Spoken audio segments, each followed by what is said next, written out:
Vamos a abrir nuestras Biblias en el libro de los Hechos, capítulo 1, hermanos.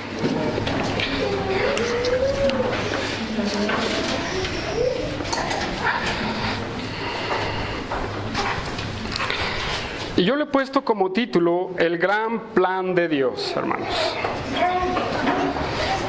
Meditando en el libro de los Hechos, hermanos, y estudiando, yo me daba cuenta de que el libro de los Hechos es algo crucial y es algo tan importante que el Espíritu Santo puso dentro del canon de la Biblia, ¿verdad?, que es de grande interés para nosotros hoy en día. ¿Por qué es de grande interés este libro de los Hechos, hermanos? Porque el libro de los Hechos, hermanos, es la narración histórica de los comienzos de la iglesia, hermanos. Es la narración histórica de la inicio de la iglesia. En otras palabras, más bien, es la transición. El libro de los Hechos es la transición de lo que vino a ser nuestro Señor Jesucristo y sus mandatos hacia los apóstoles y la iglesia, hermanos. Es la gran transición. En los evangelios vemos a Cristo, a Dios hombre, ¿verdad?, predicándole a la gente, anunciándole a la gente, hablándole a las personas, a los fariseos. Pero en el libro de los Hechos, hermanos, ahora es la iglesia, los apóstoles, los que van a dar el mensaje, hermanos. ¿Sí? Y algunas características, hermanos, de este libro, porque nos toca comentarlas, es hablar de quién es el autor. Rápidamente se los voy a decir, hermanos, son como 6 características, rápidamente, para que usted vaya deteniéndolo en su mente. El autor de este libro es Lucas. Lucas es una persona que fue compañero del apóstol Pablo. En Colosenses 4:14, ahí el apóstol Pablo habla de ese compañero Lucas. Y no hay tanto debate en que si Lucas es otro autor, porque los padres de la iglesia, como Clemente de Alejandría, Orígenes, Eusebio, Tertuliano, Jerónimo y otros más, constatan de que ese libro fue escrito por el doctor Lucas. Lucas fue un doctor, hermanos. Colosenses 4:14, hermanos, rápidamente para sustentar eso. Colosenses 4:14.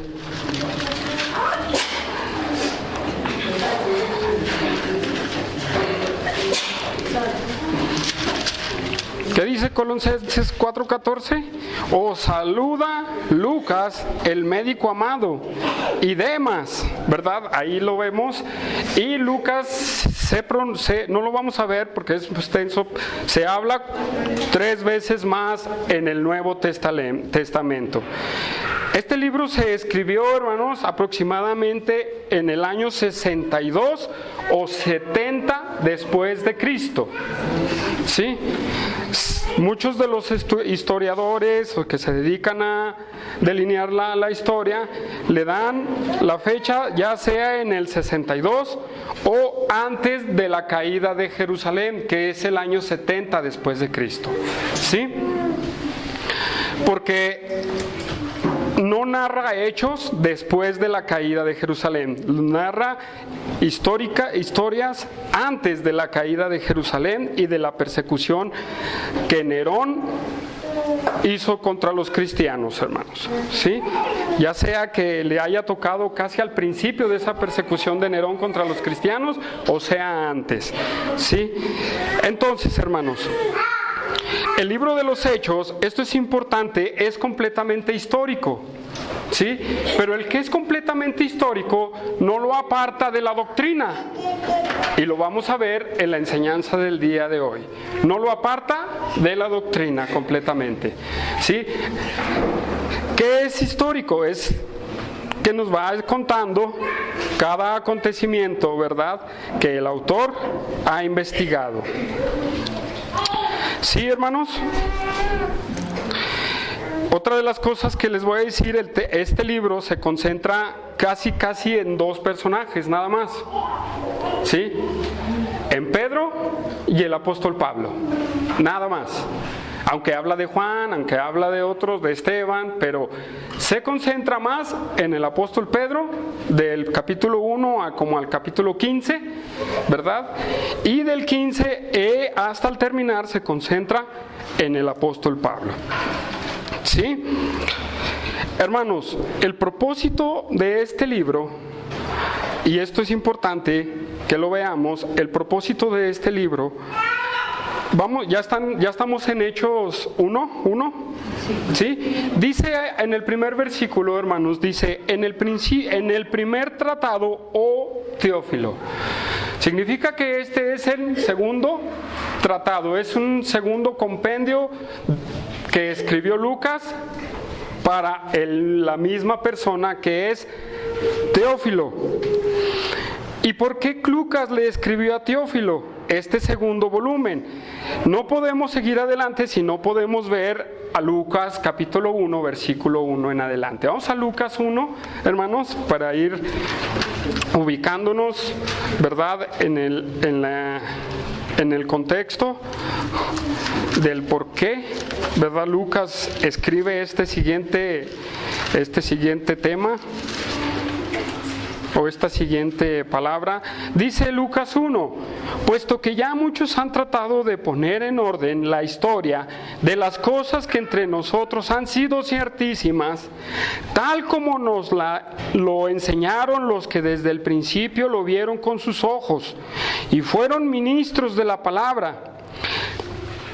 Me ha parecido bien a mí, después de haber investigado con diligencia todas las cosas desde su origen, escribiéndotelas por orden, oh excelentísimo Teófilo, para que conozcáis la verdad de las cosas en las cuales has sido instruido. ¿Cuál es el propósito de Lucas y el de Hechos?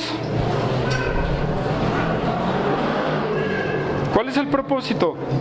¿En qué versículo lo vemos? 4. En el versículo 4, exactamente. Este es el propósito por el cual Lucas le escribe a este personaje Teófilo, para que conozcas bien la verdad de las cuales has sido instruido. Quiere decir que Lucas le escribe a una persona llamada Teófilo que ha sido evangelizado y ha sido instruido en el ministerio o en las enseñanzas de nuestro Señor Jesucristo. ¿Sí? Entonces, como todos, ¿verdad?, muchos cuestionamos, ¿y qué de esto? ¿Y qué es esto? Entonces Lucas escribe para que Teófilo conozca la verdad punto por punto, como él lo investigó. ¿Sí? Y ese es en el Evangelio de Lucas, y en el libro de Hechos sigue una continuación, hermanos. Este personaje Teófilo, rápidamente, hermanos, ¿verdad? Al parecer, cuando en Lucas habla de excelentísimo Teófilo, habla de una persona que estaba en el gobierno romano, ¿sí? Porque esa palabra excelentísimo tiene que ver con una persona que estaba en el gobierno en ese momento. ¿En qué gobierno? En el romano. Y, hermanos, el nombre de Teófilo, hay dos posturas al respecto. Tanto se dice que es el nombre del autor de un discípulo, o es como un apodo, ¿verdad?, hacia esa persona por causa de los romanos. ¿sí? Teófilo significa amigo de Dios, ¿sí? Así es que vayan apuntando si quieren. Amigo de Dios significa Teófilo, ¿verdad? Y se dice que a lo mejor es un apodo que Lucas puso para que nadie se diera cuenta de los romanos que le escribía a él.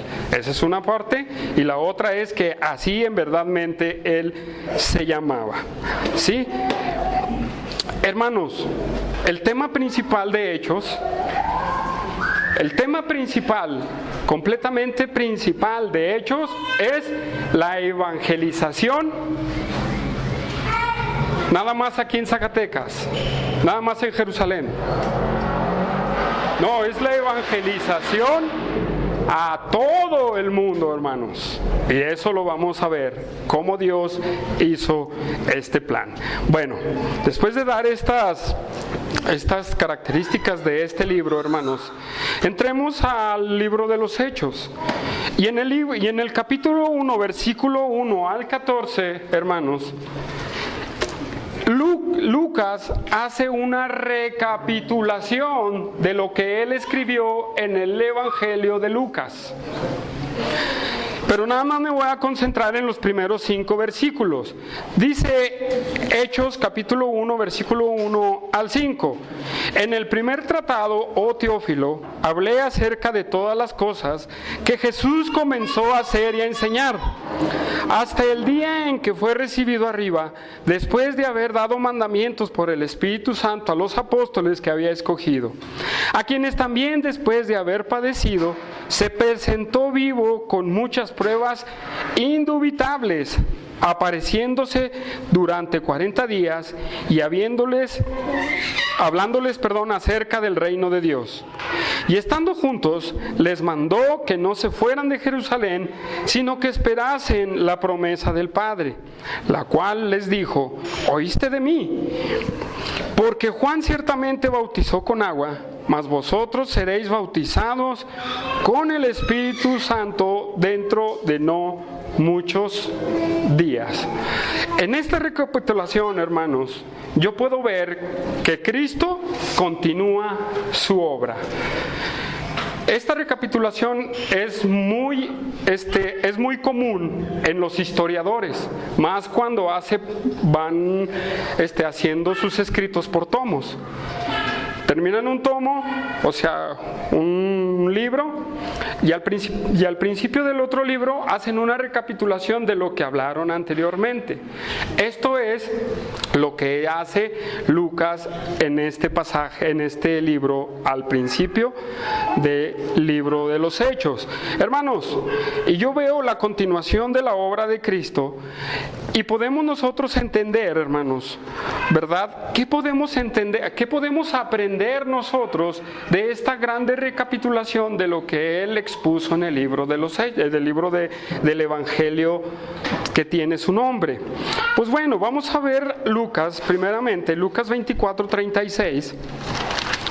Lucas 24:36. Porque nosotros, hermanos, cualquier parte de la Escritura, podemos aprender mucho y podemos recordar mucho de lo que muchas veces se nos olvida, ¿sí? En la Escritura todo nos hace recordar las enseñanzas de nuestro Señor Jesucristo o lo que doctrinalmente se nos olvida. Dice Lucas 24:36, mientras ellos aún hablaban estas cosas, Jesús se puso en medio de ellos y les dijo: pasa a vosotros. Entonces, espantados y atemorizados, pensaban que venía en espíritu. Pero él les dijo: ¿por qué estáis turbados y vienen a vuestros corazones estos pensamientos? Mirad mis manos y mis pies, que yo mismo soy. Palpad y ver, porque un espíritu no tiene carne ni huesos, como veis que yo tengo. Y diciendo esto, les mostró las manos y los pies. Y como todavía ellos de gozo no lo creían y estaban maravillados, les dijo: ¿tenéis aquí algo de comer? Entonces le dieron parte de un pez asado y un panal de miel, y él tomó y comió delante de ellos. Y él les dijo: estas son las palabras que os hablé, estando aún con vosotros, que era necesario que se cumpliese todo lo que está escrito de mí en la ley de Moisés, en los profetas y en los salmos. Entonces les abrió el entendimiento para que comprendieran las Escrituras. Y les dijo: así está escrito, y así fue necesario que el Cristo padeciese y resucitare de los muertos al tercer día, y que se predicase en su nombre el arrepentimiento y el perdón de pecados en todas las naciones, comenzando desde Jerusalén. Y vosotros sois testigos de estas cosas. He aquí yo envío la promesa de mi Padre sobre vosotros, pero quedaos vosotros en la ciudad de Jerusalén hasta que seáis investidos del poder de lo alto. Ahora, vamos a Hechos, y que ya leímos los primeros 5 versículos. ¿Qué ven ustedes, hermanos, en estos 5 versículos que vimos que leímos en Lucas? Voy a ver si me están poniendo atención. ¿Qué vemos? Ahí está una. La promesa del Espíritu Santo. El ser investidos por el poder de Cristo, no lo leímos, pero está en Hechos 1:8. Recibiréis poder, ¿verdad?, cuando haya venido el Espíritu Santo sobre vosotros, y me seréis testigos en Jerusalén, en Judea, en Samaria y hasta lo último de la tierra. Y dice: me seréis testigos. ¿Qué dice Lucas? Ustedes son testigos. ¿Sí? Entonces, hermanos, ¿qué podemos nosotros ver o recordar de esta continuación que Lucas puso aquí? Muy bien, muchas cosas podemos ver y entender de lo que la obra de Dios continúa, pero Lucas le recuerda a Teófilo lo que dijo al terminar el Evangelio, y yo puedo ver varias cosas que él le recordó. Número 1, hermanos, que Lucas habló acerca de todas las cosas que Jesús comenzó a hacer y a enseñar. Hermanos, esto es algo muy importante, y a mí me voy a detener, porque nosotros, hermanos, antes de entrar a estudiar un libro o antes de seguir caminando en el Señor, tenemos siempre que recordar lo que Cristo hizo, ¿sí?, y lo que Cristo enseñó. Esto es algo bien importante que para nosotros podemos aprender de esta recapitulación de este personaje. El recordar lo que hizo. ¿Qué hizo nuestro Señor Jesucristo, hermanos? Está hablando de su ministerio terrenal. ¿Qué hizo? ¿Qué hizo?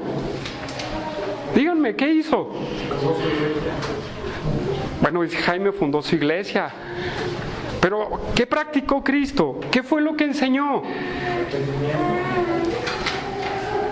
Las buenas nuevas.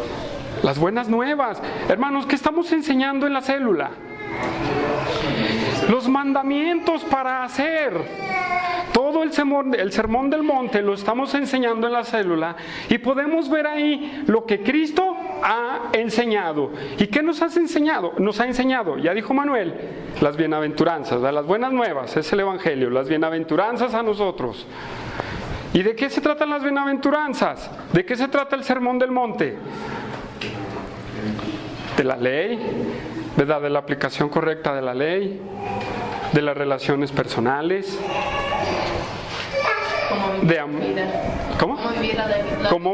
¿Cómo vivir exactamente? ¿Cómo vivir la vida cristiana?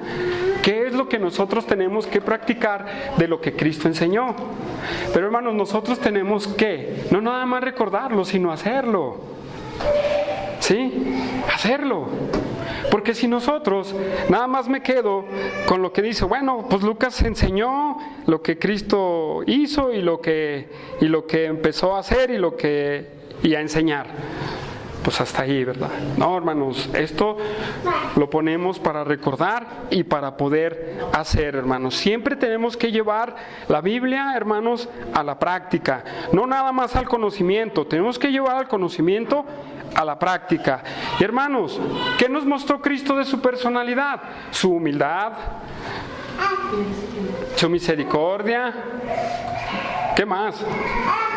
Su amor incondicional en la cruz del Calvario, hermanos. Eso es lo que Él nos enseñó.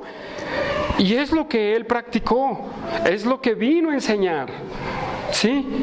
Y si podemos darnos un tour por el Evangelio de Lucas, pues ahí podemos ver también el Sermón del Monte y varios mandamientos que Dios pone ahí.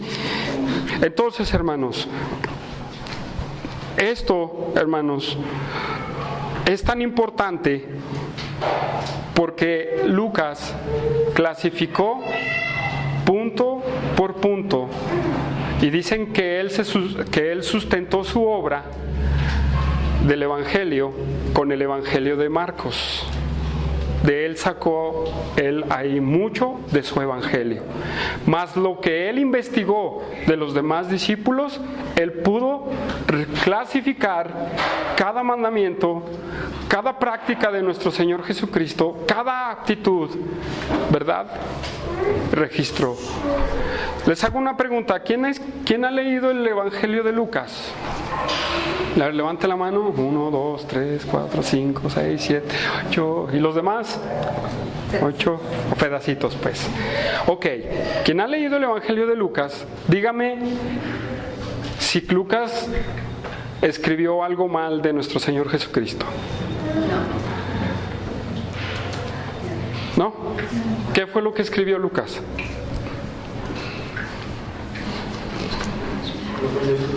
Lo que investigó, claro, y investigó grandemente la obra de nuestro Señor Jesucristo. Ahora bien, ¿qué me deja a mí, hermanos, la enseñanza de Lucas? De lo que enseñó, de cómo plasmó a Jesús y cómo plasmó en el Evangelio lo que Él hizo. ¿Qué me deja a mí? ¿Qué te deja a ti, hermanos? Nos deja un grande ejemplo a seguir, hermanos, a nosotros.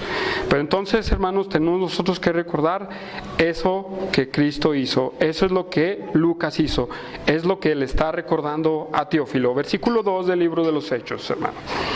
Hasta el día en que fue recibido arriba, después de haber dado mandamientos por el Espíritu Santo a los apóstoles que había escogido, a que también después de haber padecido, se presentó vivo con muchas pruebas indubitables, apareciéndose durante 40 días y hablándoles acerca del reino de Dios.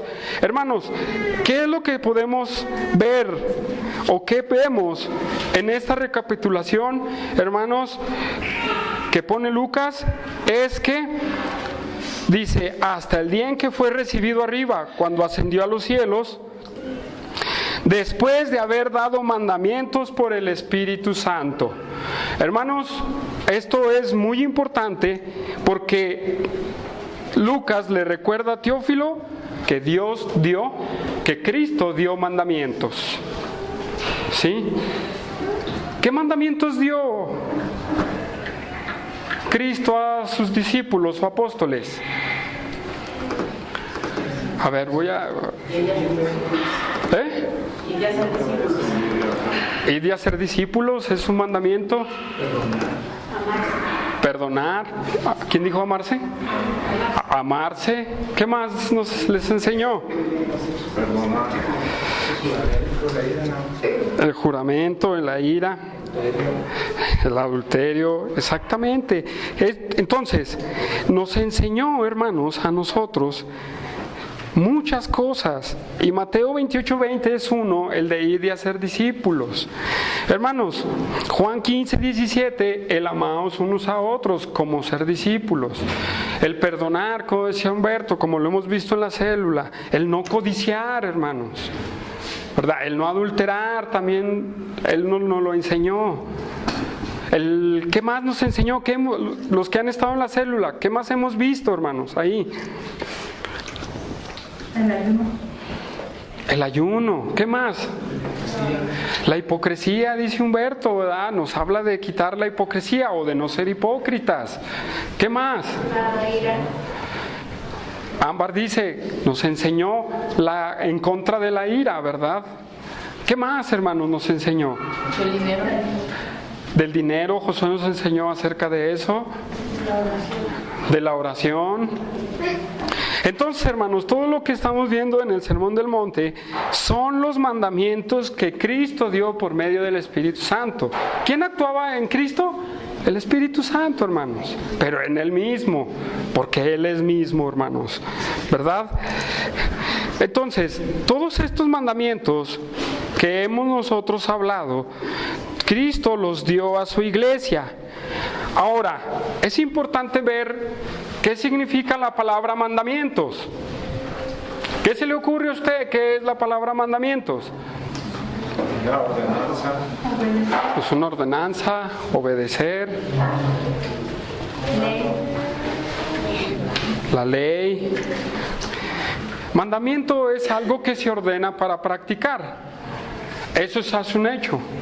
Lo que se ordena para practicar, no lo vamos a definir en el griego ni en nada de eso.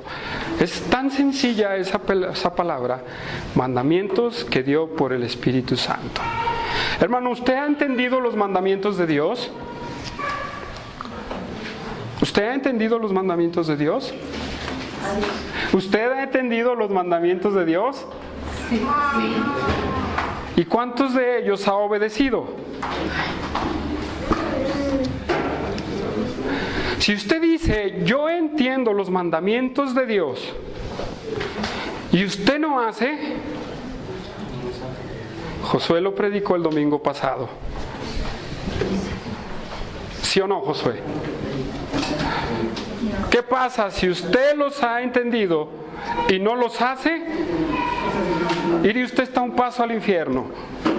No es porque pierda su salvación, sino es porque no es salvo. ¿Sí? No puede ser que una persona que es salva no pueda practicar los mandamientos de Dios. Eso no es concebible, hermano. ¿Sí? Y eso es importante para nosotros, hermanos. Y entender, ¿verdad? Que Él esos mandamientos se los dio a sus apóstoles. ¿Y cómo llegaron a nosotros esos mandamientos? Los apóstoles, y los apóstoles a sus discípulos, y los discípulos a los discípulos, y los discípulos hasta los discípulos, hasta que se escribió la Escritura, ¿verdad? Hasta que se escribieron cada carta, cada libro, cada parte de la Escritura. Así fue como nos llegó, hermanos. Entonces, muchos pueden decir aquí, pero eso nomás se lo dejó a sus apóstoles, ¿verdad? Como para decir, bueno, eso nada más era para los apóstoles. Pues a lo mejor usted no es un apóstol, usted es un cristiano, ¿no? Y si no es un cristiano, bueno, vaya pensando, ¿verdad?, qué va a hacer con su vida. Entonces, hermanos, eso es lo que Lucas nos recuerda, los mandamientos que Él dio para practicar, hermanos. ¿Sí? Una de las cosas, hermanos, que me hace pensar, hablando de lo que enseñó, de lo que hizo y de los mandamientos, es que tienen un propósito. Todo tiene un propósito en la Escritura. ¿Sí? ¿Sí o no? Todo tiene un propósito en la Escritura, hermanos. Y el propósito para nuestras vidas está en 1 de Pedro 2:21, hermanos. Y esa es una cita que hay más. 1 de Pedro 2:21 lo decía el hermano que la semana pasada enseñaba escuela dominical. El propósito de nosotros entender estas cosas es que nosotros sigamos las pisadas de nuestro Señor Jesucristo, hermanos. ¿Qué dice el pasaje? ¿Quién lo tiene? Pues para eso fuisteis llamados, que también Cristo padeció con nosotros, dejándonos ejemplo para que sigáis sus pisadas. Dejándonos ejemplo. ¿Para qué? Para que sigamos sus pisadas. Y me pareció muy bien ese versículo. Porque cada cosa que aprendemos de la Escritura, déjeme decirle que es una pisada más de Cristo, hermanos, en su vida. Si yo aprendo sobre el amor y lo pongo en práctica, es una pisada más que sigo del Señor Jesús. Si yo aprendo el perdón, es una pisada más que le sigo a Jesús. Si yo aprendo a no enojarme, como dice Ámbar, es una pisada. Si aprendo a no codiciar, es otra pisada que voy hacia adelante. Y hermanos, si todo lo que hablamos, si usted lo practica, es una pisada más que le sigue a su Salvador. Si usted no pone en práctica, quiere decir que no va detrás de Él. ¿Sí? Quiere decir que usted no va pisando atrás de Cristo. Usted no va detrás de Él. Cuando somos niños, los niños a veces vamos siguiendo las pisadas, ¿verdad? O cuando, bueno, en mis tiempos, ¿verdad? Que andábamos en el cerro, se nos perdía alguien, así. Y mira, es que por aquí se ven pasos. Y ahí íbamos buscando, ¿verdad? Y seguíamos. Sí, mira, es el tenis de fulano. Y ahí íbamos siguiendo las pisadas para encontrar a esa persona. Pues casi nunca nos resultaba, ¿verdad? Porque pues, ¿cuántas personas no caminan en el cerro, en las calles? Pero las pisadas de Cristo, hermanos, son visibles. Son visibles a través de la Escritura. Entonces, usted ve las pisadas, no las va a ver en el suelo, pero las va a ver aquí en la Escritura. Entonces, si usted quiere seguir a su Salvador y quiere seguir a Cristo, vaya dando pasos atrás de Él. Ya no lo podemos alcanzar, hermanos. Ya Cristo va lejos. ¿Pero será imposible alcanzarlo? Él dice, vámonos. Y los que le siguen, vámonos. Atrás de Él van siguiendo sus pisadas, hermanos. Sí, regresamos a Hechos, hermanos. Y algo muy importante que veo aquí, hermanos, es, hermanos, la resurrección de nuestro Señor Jesucristo. Hermanos, ¿habrá algo de importante el recordar o el entender y tener en nuestra mente la resurrección de nuestro Señor Jesucristo? Yo creo que sí es importante. Dice en el versículo 3 de Hechos 1, a quienes también después de haber padecido se presentó vivo con muchas pruebas indubitables. Esto quiere decir pruebas que no se pueden refutar, apareciéndoseles durante 40 días y hablándoles acerca del reino de Dios. Hermanos, eso es importante porque la resurrección de nuestro Señor Jesucristo, una cosa les digo, si no hay resurrección del Señor, ¿qué dijo Pablo en 1 Corintios 15? Es inútil estar aquí, hermanos. Vana es nuestra fe.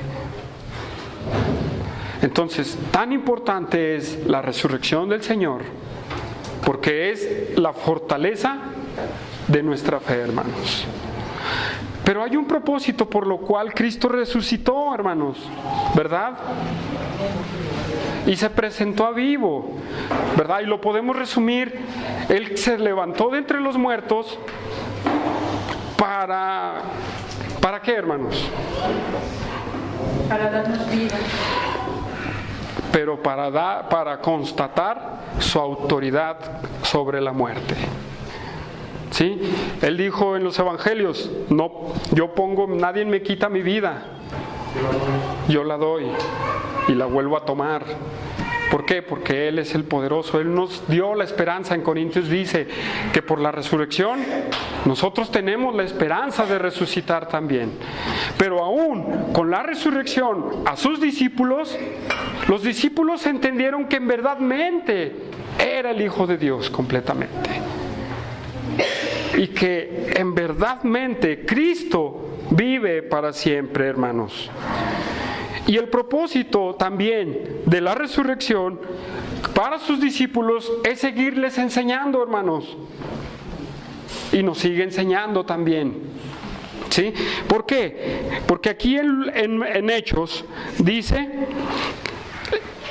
por 40 días les habló acerca del reino de Dios. ¿Sí? Les habló del reino de Dios. ¿De qué se tratará esto del reino de Dios? Pues bueno, regresemos a Lucas 24:47, hermanos. Y vamos a ver, ¿verdad?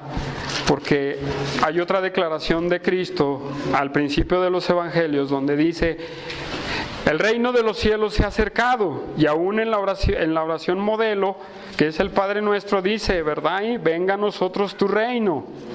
Y aquí dice que cuando Él resucitó de entre los muertos, Él, ¿verdad?, les empezó a hablar del reino de Dios. Hermanos, en el Lucas 24:47 dice,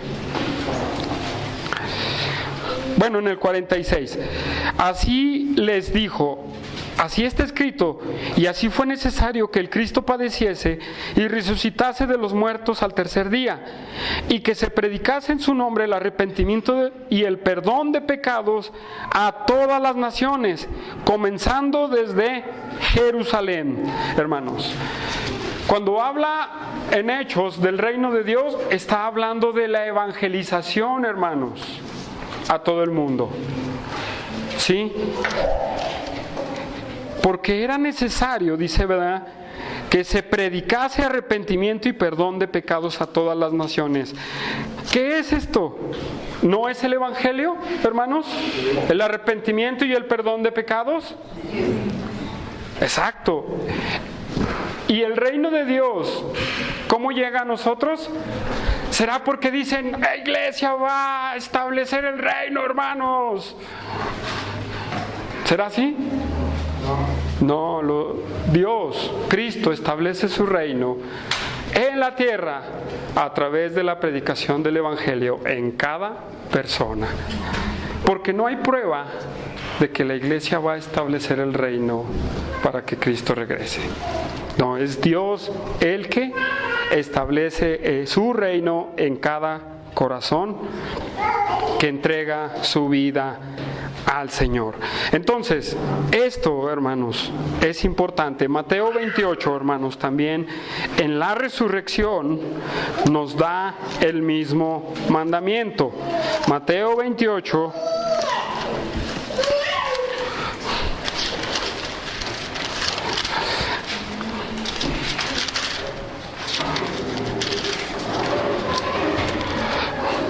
Mateo 28,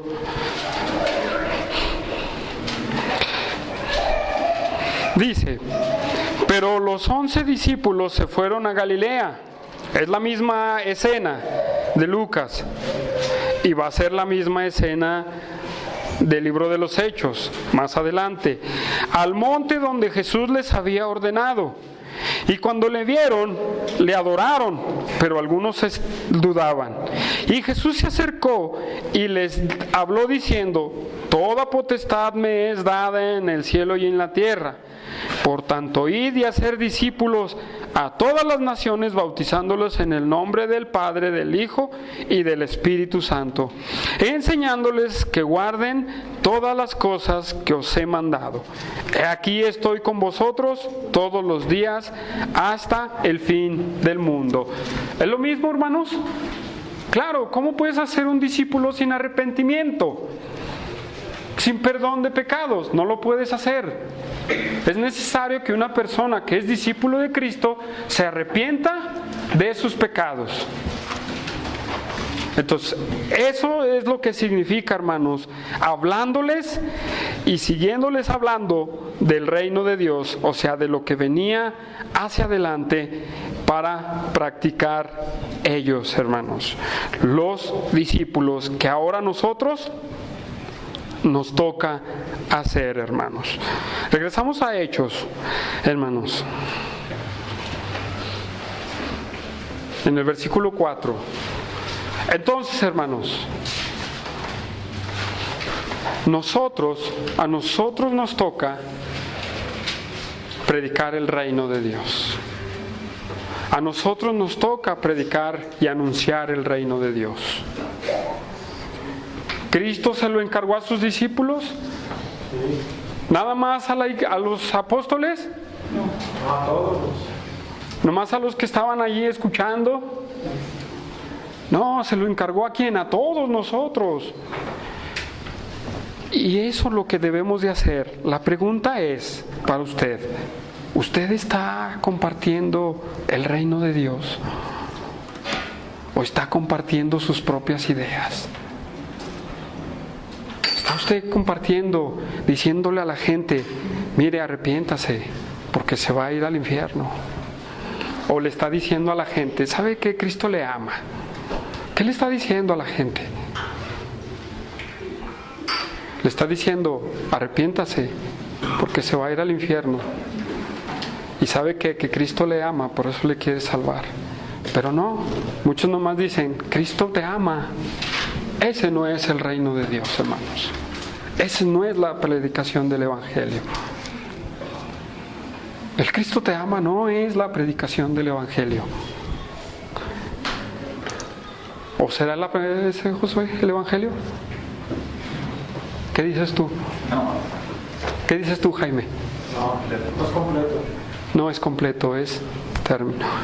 Y si nosotros tenemos que predicar el reino de Dios, tenemos que darlo como Cristo lo dijo. ¿Sí? No como yo pienso, no como yo digo, y es que no hay que suavizarlo para llenar la iglesia de personas. ¿Quiénes son los que son parte de la iglesia? Los discípulos. ¿Y cómo somos un discípulo? Ya lo dije, que se arrepiente y cree en el Señor Jesús. Más, de ahí en más, no hay más, hermanos. ¿Sí? Seguimos adelante en el versículo 4. Dice, y estando juntos les mandó que no se fueran a Jerusalén, sino que preparasen la promesa del Padre, esperasen la promesa del Padre, la cual les dijo, oíste de mí, porque Juan ciertamente bautizó con agua, mas vosotros seréis bautizados con el Espíritu Santo dentro de muchos días. ¿Qué está queriendo decir aquí? Hermanos, primero, ¿cuál promesa es la que Cristo le dio a sus discípulos? Que tiene que ver con el bautismo con el Espíritu Santo. ¿Qué promesa es esa? Es histórico, pero ahorita vamos a ver doctrina, hermanos. ¿La ven ahí o no? La doctrina, en esos pasajes. Entonces, muchos dicen, es que este libro de Hechos no aplica para nuestra actualidad. Estudiando me encontré con comentarios de esos. Pero la verdad es que no, hermanos. La promesa que Cristo le da a sus discípulos, hermanos, es la promesa del Espíritu Santo. Miren, esta promesa del Espíritu Santo, quien la retiene al 100% es el evangelista Juan. ¿Sí? Y vamos a dar un tour por esos pasajes. Juan 7:39. Juan 7:39. Hay unas hojitas atrás. Juan 7:39.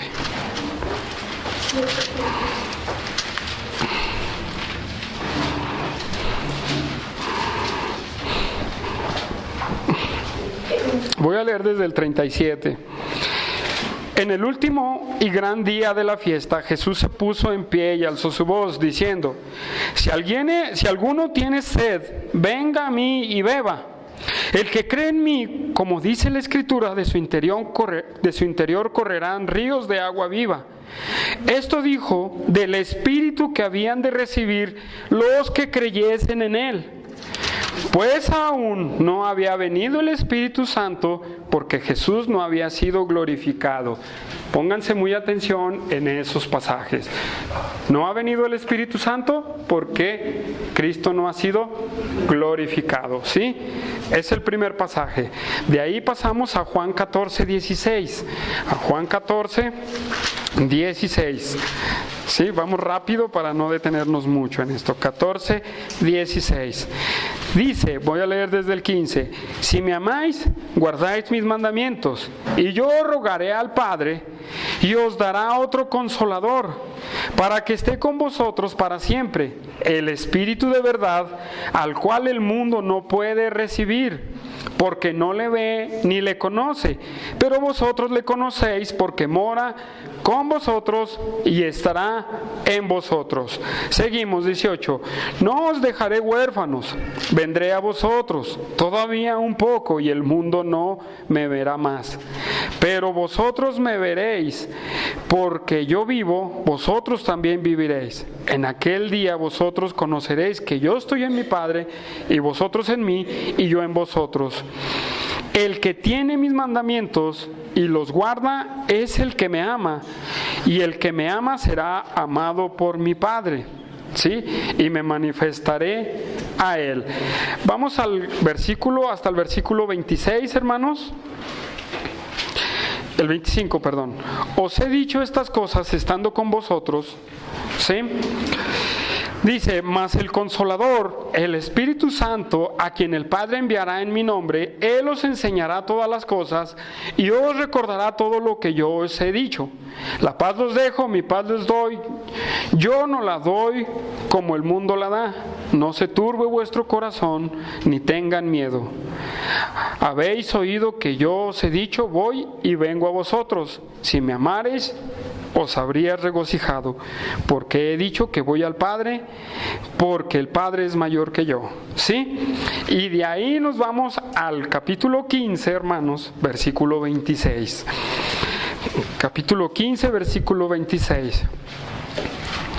Dice en el 26, pero cuando venga el Consolador, a quien yo os enviaré del Padre, el Espíritu de verdad, el cual procede del Padre, Él dará testimonio acerca de mí, y vosotros daréis testimonio también, porque habéis estado conmigo desde el principio. Y de ahí nos vamos al 16, versículo 7. 16, versículo 7.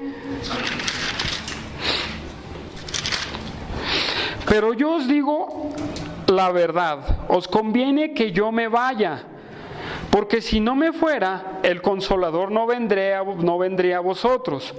Mas si me fuere, os lo enviaré. Y cuando Él venga, convencerá al mundo de pecado, de justicia y juicio. De pecado por cuanto no creen en mí, de justicia por cuanto voy al Padre, y no me veréis más, y de juicio por cuanto el príncipe de este mundo ha sido ya juzgado. Sí, hermanos, déjenme seguir leyendo.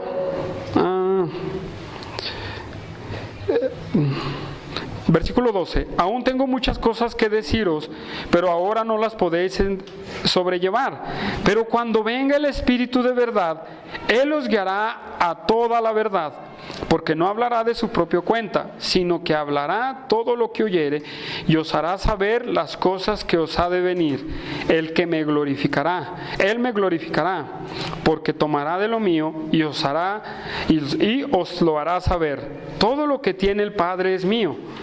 Por eso dije que tomará de lo mío y os lo hará saber. Ok, todas estas escrituras que acabamos de ver, hermanos, nos hablan de la promesa del Espíritu Santo. ¿Sí?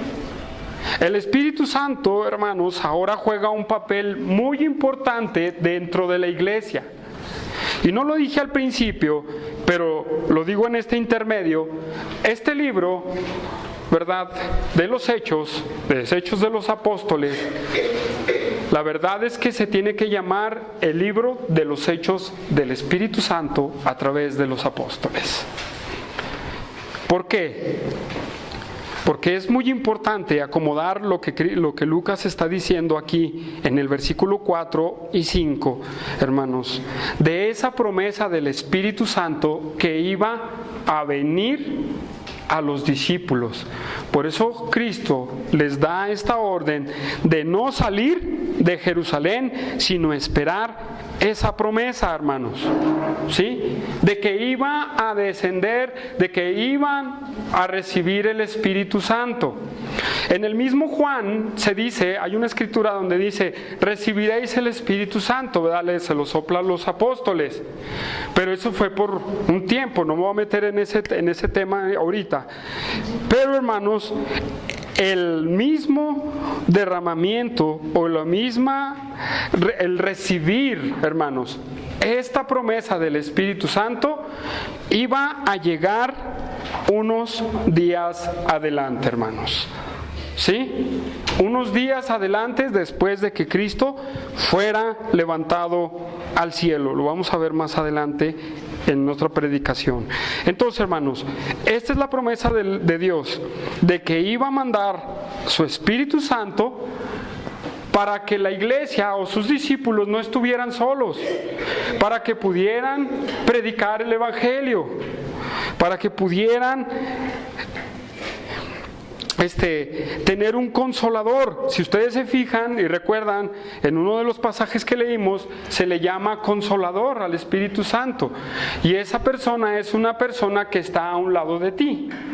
A eso se le llama consolador, a una persona que consuela, hermanos.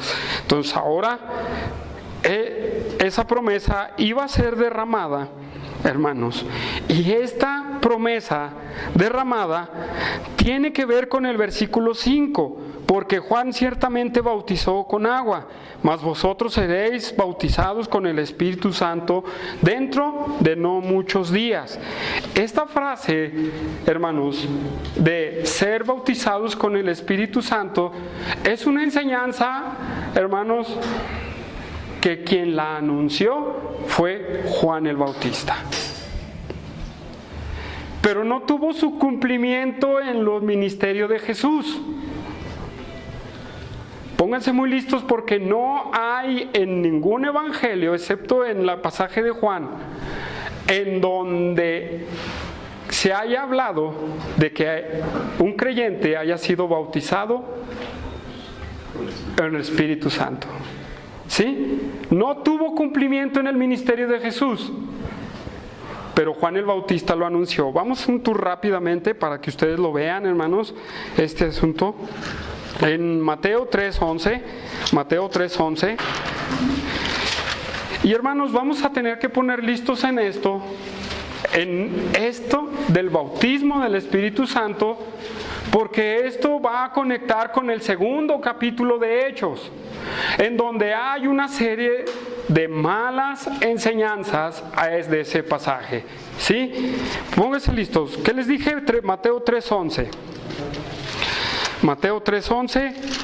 ¿Ya estamos ahí, hermanos? ¿Sí? Sí. Bueno, yo no, espérenme tantito. ¿Sí? Dice en el versículo 11: yo a la verdad bautizo en agua para arrepentimiento, pero el que viene tras mí, cuyo calzado yo no soy digno de llevar, ese es más poderoso que yo. Él los bautizará en Espíritu Santo y fuego. Su aventador está en su mano, y limpiará su era, y recogerá su trigo en el granero, y quemará la paja en fuego que nunca se apagará. Rápidamente, Marcos 1:8, hermanos. Marcos 1:8. Para que ustedes se identifiquen dónde se habla esa frase. Marcos 1:8. Dice: yo a la verdad os he bautizado con agua, pero Él os bautizará con Espíritu Santo. De ahí Lucas 3:16. Lucas 3:16. Dice igual: respondió Juan diciendo a todos: y a la verdad os bautizo en agua, pero viene uno más poderoso que yo, de quien no soy digno de desatar la correa del calzado. Él os bautizará en Espíritu Santo y fuego. ¿Sí? Seguimos adelante. Juan 1:35.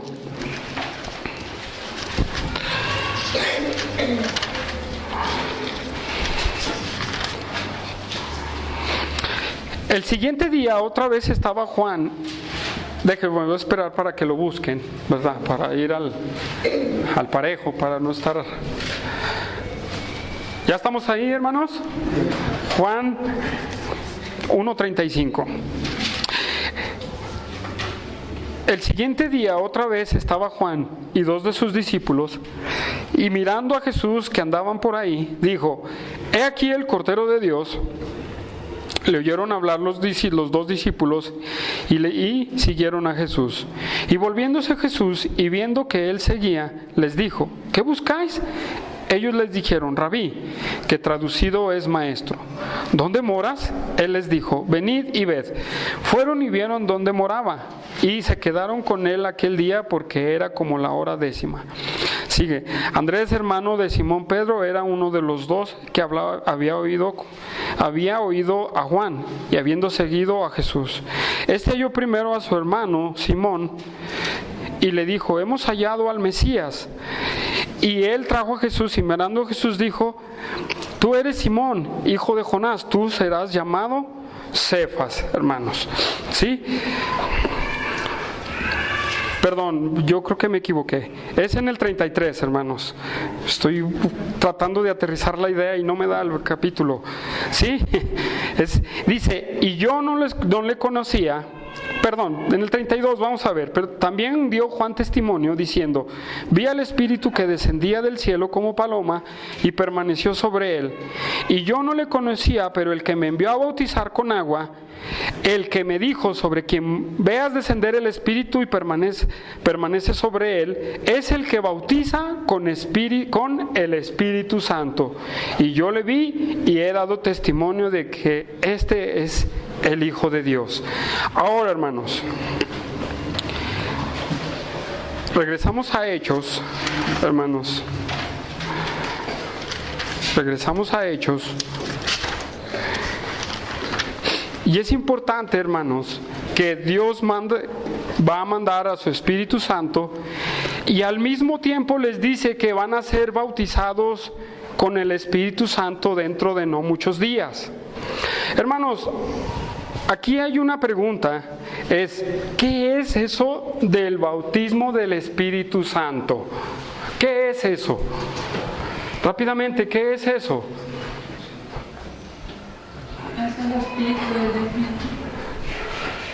Bueno, vamos. Esto, hermanos, la palabra bautizo, ¿qué significa la palabra bautizo? Sumergir, llenar, amalgamar,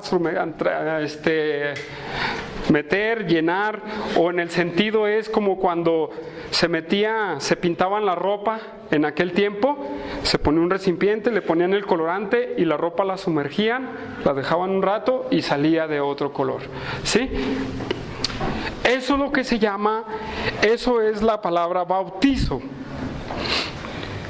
Pero aquí no está hablando del bautizo en agua, porque Juan bien dijo que él fue enviado para bautizar con agua, pero Cristo iba a bautizar con el Espíritu Santo. Él iba a bautizar con el Espíritu Santo. Si nosotros nos pusimos listos en las Escrituras de la promesa del Espíritu Santo, en una de ellas dice que era necesario que Cristo se fuera para que el Consolador viniera y no dejarnos solos. Eso significaba que iba a venir el Espíritu Santo y nos iba a bautizar en Cristo, hermanos. Vamos a 1 Corintios 12. 1 Corintios 12, y póngase muy listo en esto, que esto significa el bautismo del Espíritu Santo. Sí, 1 Corintios 12 y 13. ¿Ya estamos ahí? Dice: porque así como el cuerpo es uno y tiene muchos miembros, pero todos los miembros del cuerpo, siendo muchos, son un solo cuerpo, así también Cristo. Porque por un solo Espíritu fuimos todos bautizados en un cuerpo, sean judíos o griegos, sean esclavos o libres, y a todos se nos dio a beber de un mismo Espíritu. Hermanos, hago una pregunta aquí. ¿El bautismo del Espíritu Santo ¿dónde iba a realizarse? ¿Dónde se iba a realizar el bautismo del Espíritu Santo, hermanos? En el capítulo 2 de Hechos, ahí se iba a derramar el Espíritu Santo. Pero como dice en Corintios, que hemos sido metidos, bautizados por el Espíritu Santo, ¿en qué? En cuerpo de Cristo, hermanos. Eso es lo que significa el bautismo del Espíritu Santo. Que el Espíritu Santo te introduce en el cuerpo de Cristo. ¿Sí? Hoy día se le llama al bautismo del Espíritu Santo una doble obra de gracia en otras iglesias, como una experiencia que tienes que recibir después de la salvación. El asunto es que cuando nosotros hemos creído en Cristo, en ese momento nosotros recibimos el Espíritu Santo. En ese momento nosotros somos introducidos al cuerpo de Cristo. Nosotros en ese momento somos parte del cuerpo de Cristo. ¿Sí? No es otra cosa más que hacernos parte de Cristo, hermanos. Eso es el bautismo del Espíritu Santo. Y si nosotros no definimos esto en este pasaje, cuando lleguemos a Hechos 2, vamos a hacer un chorizo de ese pasaje, hermanos. ¿Sí? Como hoy lo hacen todos, muchos. ¿Sí? Ahorita les adelanto un poco. Pues dicen en otras partes, ¿usted ya fue bautizado con el Espíritu Santo? ¿Qué es eso? No, que si has hablado en lenguas, que si esto y que si lo otro.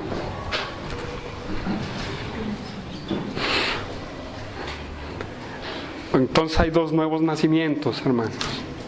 Porque ¿cuándo se recibe el Espíritu Santo? Lo leímos, ¿no? En ese momento, hermanos, ahí mismo el Espíritu Santo viene y mora en nosotros. No después de que yo hice una oración, no después de que yo supuestamente nací de nuevo, no. En el momento en el que usted se arrepintió, que creyó en que Cristo murió por usted, que fue sepultado, resucitó al tercer día y que murió por sus pecados, hermano, y que le dijo, perdóname, me arrepiento, sálvame. Ese momento usted recibió el Espíritu Santo y al mismo tiempo recibió el bautismo del Espíritu Santo. En ese momento no hay otro momento. ¿Sí? No hay otra escritura fuera de Corintios que nos hable del bautismo en el Espíritu Santo. ¿O alguien ha visto otra?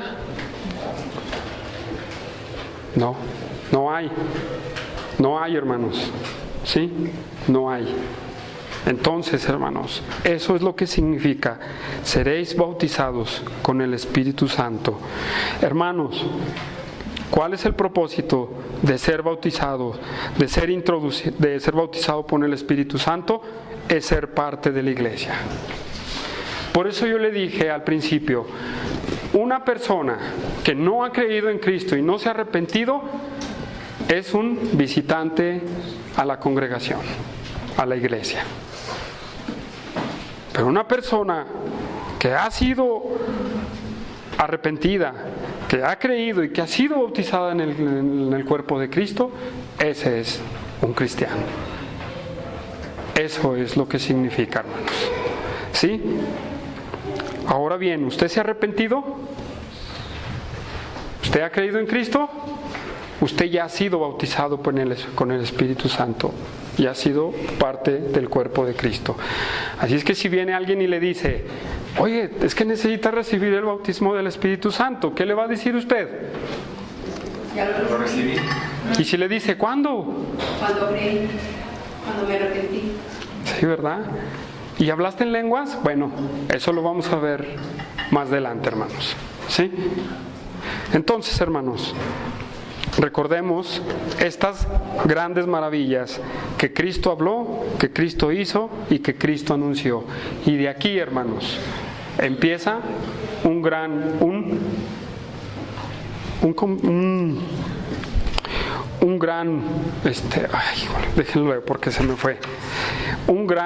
plan de Dios para la iglesia, hermanos, para su pueblo. ¿Sí? El libro de los Hechos, junto como lo vimos en Efesios, vamos a ver la unión de dos pueblos, hermanos. Vamos a ver, hermanos, la venida del Espíritu Santo, cómo Dios usó a Pedro, a Juan, cómo muere Esteban, cómo el apóstol Pablo, cómo es llamado el apóstol Pablo, cómo, hermanos, la discusión de la circuncisión, cómo establecieron las iglesias Pablo y Bernabé, qué fue lo que sucedió con el apóstol Pablo a través de su escritura. La disciplina dentro de la iglesia, hermanos, también es un tema dentro del libro de los Hechos. El liderazgo múltiple, hermanos, ¿sí? También lo toca. Los falsos profetas, también lo habla el apóstol Pablo, hermanos. Pero hermanos, termino.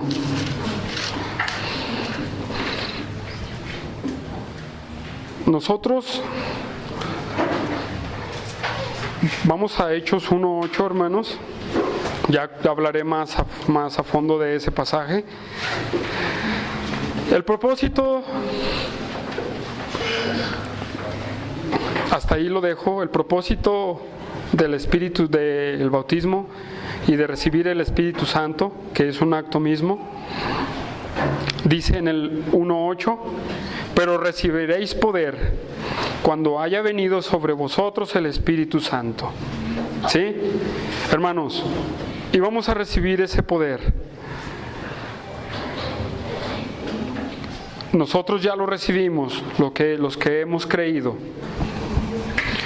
Y luego dice: y me seréis testigos en Jerusalén, en toda Samaria, en Judea, en Samaria y hasta lo último de la tierra. Para que vaya pensando en su posición en Cristo y el por qué Cristo le ha hecho parte de su cuerpo, el que le ha hecho parte de él y el que le dé ese poder, ¿verdad? Voy a hablar la semana que entra un poquito más a fondo de esto. Que le dé ese poder no es para vanagloriarse usted mismo. Ese poder es para que usted sea un testigo de Cristo a las naciones, hermanos. Y no a las naciones, aquí afuera, en su lugar próximo. Usted necesita entender, Dios me puso en su iglesia con un propósito y me ha dado ese poder con el Espíritu Santo para ser un testigo de Él, de la predicación y de las obras maravillosas que Cristo ha hecho en nosotros. Hermanos, si Cristo le ha dado el poder a usted, ¿por qué nos quedamos callados en la evangelización? Si Cristo le ha dado el poder, del Espíritu Santo le ha dado el poder, yo sé que hay miedo, pero quédese con eso, de que Él le dio un poder, que vamos a ver la semana que entra. Así es que, hermanos, recordemos esta recapitulación en donde hablamos de las cosas que Cristo enseñó y hizo, de sus mandamientos, ¿sí? De la resurrección, de anunciar el reino de Dios. Y, hermanos, vimos la promesa del Espíritu Santo y el bautismo en el Espíritu Santo. Vamos a orar.